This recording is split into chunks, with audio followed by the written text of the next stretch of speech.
నిజామాబాద్ జిల్లా కేంద్రంలో అకాల వర్షం కురిసింది. శనివారం రాత్రి ఉరుముల మెరుపులతో కూడిన వర్షం పడింది. అయితే గత కొన్ని రోజులుగా ఎండ వేడిమితో ఉక్కపోతకు గురైన ప్రజలు వర్షం కురవడంతో కాస్త ఉపశమనం పొందారు. సుభాష్ నగర్, కంటేశ్వర్, ముబారక్ నగర్, దుబ్బా ప్రాంతంలో వర్షం పడింది. సాలూరా మండలంలో రాళ్లవాన, సాలూరా మండలం మున్సా, మాదర్న, కాజాపూర్, సాలూరా గ్రామాల్లో శనివారం సాయంత్రం ఒక్కసారిగా వడగళ్ల వాన కురిసింది.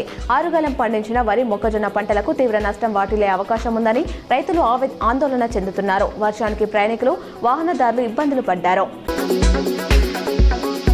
ప్రధానమంత్రి ఇంటర్న్షిప్ పథకంలో భాగంగా పైలట్ రౌండ్ 3 ప్రారంభమైంది. 18 నుంచి 25 ఏళ్ల యువతకు దేశవ్యాప్తంగా ప్రముఖ సంస్థలో ఇంటర్న్షిప్ అవకాశాలు కల్పించనున్నారు. 10వ తరగతి నుంచి పీజీ వరకు అర్హత కలిగిన వారు దరఖాస్తు చేసుకోవచ్చు. ఆసక్తి గలవారు అధికారిక వెబ్సైట్ ద్వారా అప్లై చేయాలని అధికారులు తెలిపారు.